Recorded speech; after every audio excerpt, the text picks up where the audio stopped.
Eh bien, bonjour à tous, en tout cas bonsoir à tous, et soyez les bienvenus pour cette réunion publique de la liste ici et maintenant, dans cette belle salle de l'Atelier 208 qui nous rassemble aujourd'hui.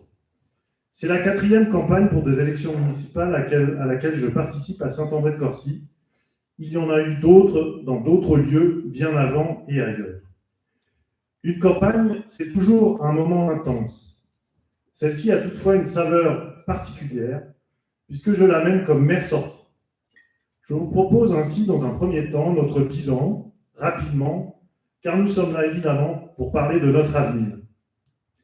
Mais je tiens tout d'abord, lorsque je parle du futur, à évoquer le passé et le présent, afin de mettre toujours et encore dans de la perspective et expliquer comment se construit le parcours de la décision et dans quelle continuité.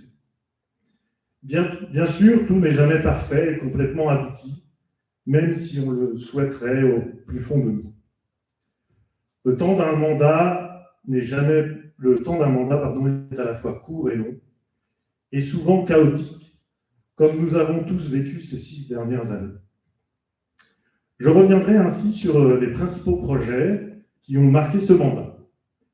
Tout d'abord, la construction de la station d'épuration mutualisée qui a fait parler les sceptiques. Elle a été décidée et financée par 2 communes, non dans le cadre de l'intercommunalité, mais dans le cadre d'une entente entre Saint-Marcel-en-Dombes et Saint-André-de-Corcy. Il paraît qu'on dit Saint-Marcel tout court, pardon. Ce qui a permis d'économiser 1 million d'euros sur l'investissement et autant en fonctionnement sur la durée de l'amortissement.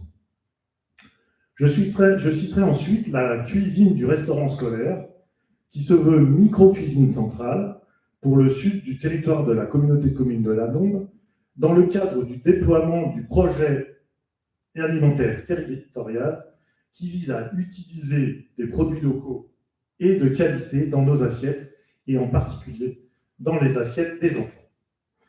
Un nouveau restaurant scolaire et un nouveau bâtiment qui accueilleront les enfants à la fois lors des temps périscolaires, mais aussi lors des vacances, dans le cadre du centre de loisirs. Un équipement qui répond à un besoin de plus en plus croissant de places pour ces temps périscolaires et extrascolaires, puisque en 10 ans, nous avons eu un doublement de la fréquentation du périsco et de la cantine. Gauthier vous expliquera dans quelques instants la suite de la rénovation du groupe scolaire. J'ajouterai aux 2 précédentes initiatives une autre initiative de coopération territoriale avec la création de Mobidombe, vous en avez sans doute entendu parler, un transport social pour les personnes en rupture de mobilité. C'est une initiative que nous avons prise avec les communes voisines, et Anne vous détaillera la suite de cette innovation territoriale, là aussi dans quelques minutes. Je voudrais rappeler aussi la construction de la ou du Pump Track, un grand débat sur l'orthographe, un espace qui permet aux familles de se retrouver sur le plateau sportif que nous avons rajeuni et que nous allons continuer à rénover et aménager, comme vous l'expliqueront Boris et Jamila dans quelques minutes. 3 autres symboles de notre état d'esprit de coopération, cette fois-ci avec les associations, puisque nous avons, au travers de conventions, co-construit des équipements, à savoir 2 pistes de padel avec le club de tennis, un local pour le four avec l'association du Violard de Saint-André, plutôt de SACO, et un espace de convivialité en agrandissement de la salle Mont-Blanc avec le club de basket. Voilà donc quelques illustrations des projets structurants réalisés en 6 ans. Mais je voudrais aussi évoquer les indispensables services à la personne qui vous sont proposés par la commune et ses partenaires et qu'il faut sans cesse améliorer. Ils sont indispensables car proches des habitants. À l'heure de la dématérialisation, de l'éloignement de la décision, de la déshumanisation par des robots ou des intelligences artificielles, des communications à la fois institutionnelles ou même des services commerciaux des grands opérateurs qui renforcent l'isolement, il est vraiment indispensable de maintenir localement des hommes et des femmes qui vous rendent les services et vous renseignent au plus près dans votre parcours de vie. Je le disais, le temps est passé vite. Il reste beaucoup à faire, comme vous nous l'avez expliqué lorsque nous sommes venus à votre rencontre lors de cette campagne, et puis lorsque vous venez me voir sur le marché ou dans mon bureau, en termes notamment d'éclairage public, de sécurité routière de vitesse ou de mobilité.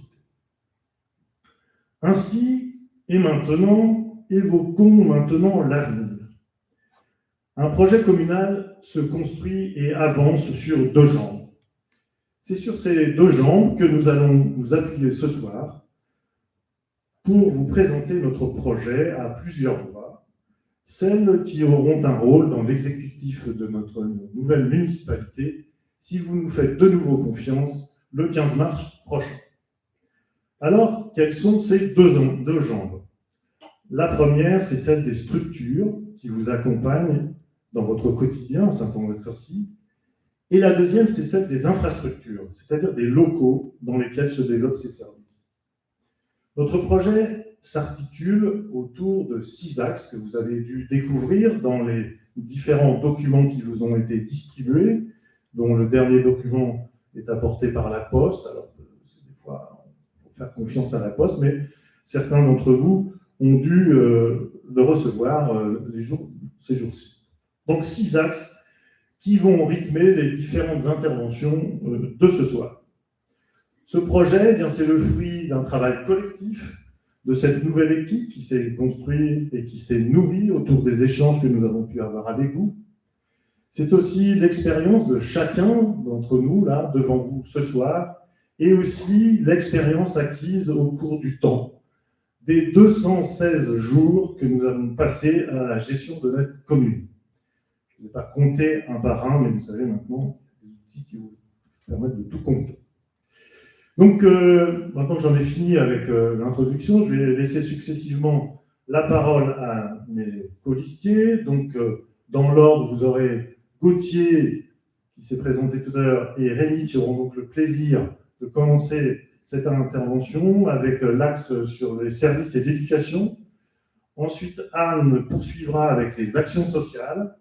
Alain évoquera le parcours résidentiel et l'urbanisme, sur lequel il a travaillé pendant 18 mois, il est encore en pleine forme. Voilà. Le 15 mars, pour toi, c'est un événement. Hein. Double événement. Boris évoquera la rénovation du patrimoine communal et des différents bâtiments. Jamila animera, comme elle sait le faire, elle parlera de l'animation sportive et culturelle et de la communication. Et enfin, Evelyne nous évoquera les finances et la communauté de communes de la Dombe, car comme vous le savez sans doute, le 15 mars prochain, vous allez non seulement élire un conseil municipal avec 23 conseillers municipaux, mais vous allez aussi élire 5 conseillers communautaires qui vont siéger parmi les 63 conseillers communautaires de la communauté de communes de la Dombe, qui représente 36 communes. Donc voilà le programme de ce soir. Après ces 6 interventions, je reviendrai évoquer avec vous quelques sujets, et puis ensuite on donnera à la salle le temps de questions-réponses, un temps d'échange, et je viendrai conclure la soirée. Merci encore une fois à vous d'être venus, et place à la suite.